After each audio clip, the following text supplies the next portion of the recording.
Passport জালিয়াতি জাল জেলায় জেলায় একাধিক জনকে গ্রেফতার, মাস্টারমাইন্ডদের গ্রেফতার করে জেরা করা হচ্ছে। সেই জেলায় চাঞ্চল্যকর তথ্য উঠে আসছে। 3 লক্ষ টাকার প্যাকেজ, আর সেই প্যাকেজে ফিক্সড রেট 2000 থেকে 25,000 ফিক্সড রেট। পাসপোর্ট জালিয়াতিতে ফিক্সড রেট।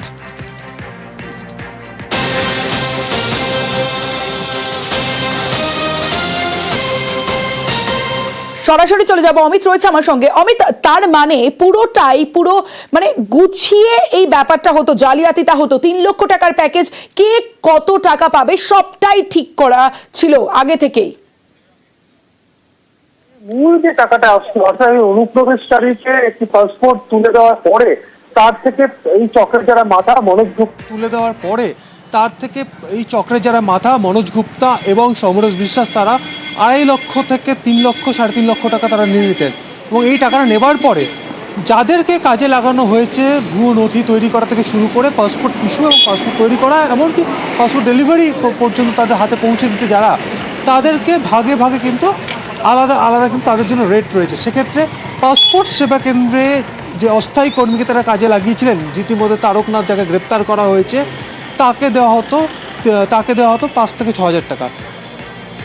পঞ্চশার পোস্টাল ডিপার্টমেন্টের অস্থায়ী কর্মী দীপক মণ্ডল, যাকে গ্রেপ্তার করা হয়েছিল কলকাতা পুলিশের তরফে, এরকম পোস্টাল ডিপার্টমেন্টের যারা অস্থায়ী কর্মী, যেমন আমতা পোস্ট অফিসের একজন অস্থায়ী কর্মী ছিলেন যাকে কাজে লাগানো হয়েছিল, এদেরকে দেওয়া হতো 3,000 টাকা।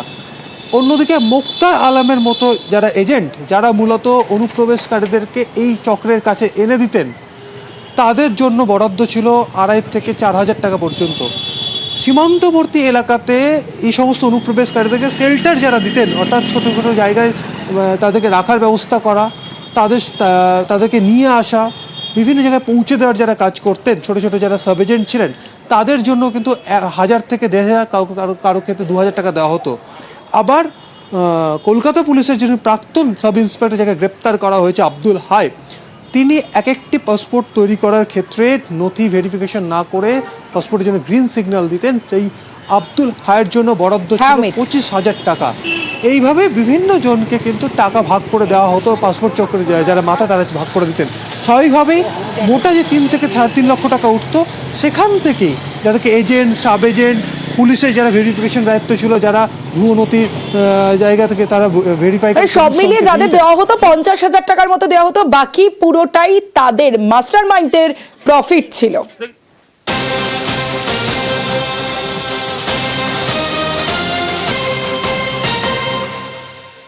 জাল ডকুমেন্ট তৈরি করে পাসপোর্ট আর জাল বার্থ সার্টিফিকেট জমা দিয়ে পাসপোর্ট তৈরির চেষ্টার ঘটনায় আরো একজনকে গ্রেফতার করলো পূর্ব বর্ধমান জেলা পুলিশ। কাকে গ্রেফতার করেছে জানার চেষ্টা করবো। আমার সঙ্গে রয়েছে আমার প্রতিনিধি শরদিন্দু রয়েছে। শরদিন্দু, এর আগেও একাধিক জনকে গ্রেফতার করা হয়েছে, এবার ভাস্কর সামন্তকে গ্রেফতার করা হয়েছে। কে এই ভাস্কর সামন্ত?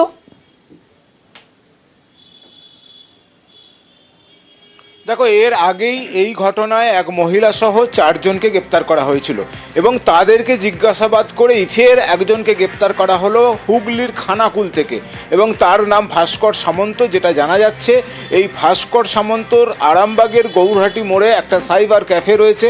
সেখান থেকে সে আলুর ব্যবসা করার পাশাপাশি সাইবার ক্যাফেতে সে বিভিন্ন রকমের এই যে সার্টিফিকেট, সেগুলো তৈরি করত। এবং পুলিশ প্রাথমিক তদন্তে যেটা মনে করছে যে এখান থেকেই জাল ওয়েবসাইট তৈরি করে বিভিন্ন এই জাল বার্থ সার্টিফিকেট থেকে শুরু করে বিভিন্ন কাগজ তৈরি করে দেওয়া হতো, যেগুলো সবই নকল। এখন পুলিশ তার একটা ল্যাপটপ, তার একটা আইফোন এবং একটা হার্ড ডিস্ক উদ্ধার করেছে, তার কাছ থেকে বাজেয়াপ্ত করেছে।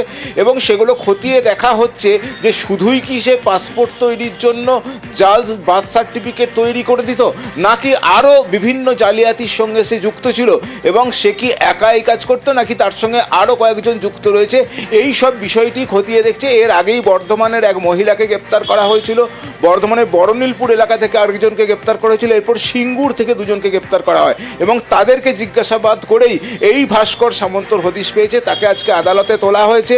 পুলিশ আদালতের কাছে নিজেদের হেফাজতে নেওয়ার আবেদন জানিয়েছে। হেফাজতে নিয়ে এই যে প্রশ্নগুলি রয়েছে, সেই প্রশ্নগুলির বিস্তারিতভাবে তাকে জেরা করা হবে, যে আর কার কোন কোন জেলার সঙ্গে এই চক্র জড়িত ছিল, সেই কি এই চক্রের মূল পাণ্ডা, নাকি আরও বেশ কয়েকজন এই ঘটনার সঙ্গে যুক্ত রয়েছে? কারণ বর্ধমান মেডিকেল কলেজ হাসপাতালের জাল সার্টিফিকেট ইস্যু করা হয়েছিল, এখানে কি মেডিকেল কলেজেরও কেউ যুক্ত রয়েছে? এই সব বিষয়গুলি খতিয়ে দেখতে চাইছে পুলিশ এবং সে কারণেই নিজেদের হেফাজতে নিচ্ছে এই ভাস্কর সামন্তকে। এরপর বিস্তারিত জেরা করা হবে। তমশ্রী, বেশ। মালদা সীমান্তের ছবিটা দেখুন, রীতিমতো উত্তেজনা সেখানে। বিএসএফ এর কাজে বাধার অভিযোগ, বিজেপির বিরুদ্ধে সেই অভিযোগ। কাঁটাতারে বেড়া দেওয়ায় বাধার অভিযোগ। মালদার কালিয়াচক সীমান্তে রীতিমতো উত্তেজনা।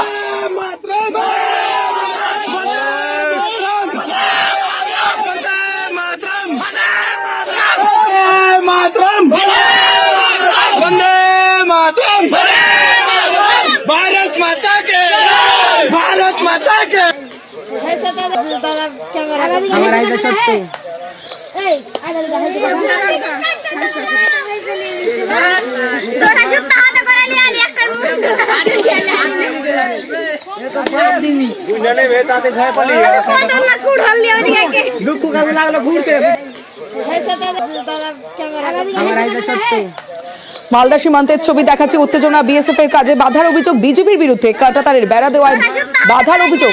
মালদার কালিয়াচক সীমান্তে উত্তেজনা। আমার সঙ্গে সেবক রয়েছে, সেবকের সঙ্গে কথা বলবো।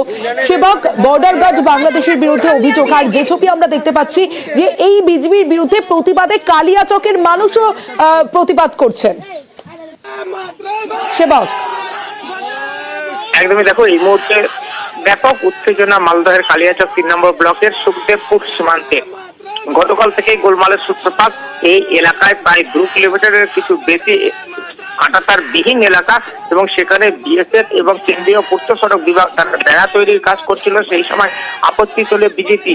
যদিও এই যে এলাকায় বেড়া হবে তা নিয়ে কিন্তু এর আগেই যৌথ একটা সার্ভে হয়েছিল, সেখানে ডিমার্কেশন করে চিহ্নিত হয়েছিল কোন জায়গায় বেড়া হবে। এরপরেও বিজিবি অর্থাৎ বর্ডার গার্ড বাংলাদেশ তারা বিনা প্রয়োজনে বাধা দেয় বলে অভিযোগ। এরপরেই কিন্তু উত্তেজনা ছড়ায়। প্রচুর মানুষ, এপারের ভারতীয় মানুষ তারা হাজির হয়ে যান এবং তারাও প্রতিবাদ করেন যে কেন নিজেদের ভূখণ্ডে বাধা দিতে বা কাঁটাতারে বেড়া দিতে দেওয়া হবে না। এই ঘটনাকে কেন্দ্র করে কিন্তু উত্তেজনা আজকেও রয়েছে। আজকে 2 বাহিনীর তরফে আলোচনার পর ঢিমেতালে কাজ শুরু হয়েছে। যদিও উত্তেজনা ব্যাপক রয়েছে, কারণ আমরা যেটা জানতে পারছি সীমান্তের ওপারে বাংলাদেশের রাজশাহীর অংশে, শিবগঞ্জের অংশে, সেখানে কিন্তু অন্তত 1000-2 মানুষ তারা জড়ো হয়েছে এমনটাই খবর।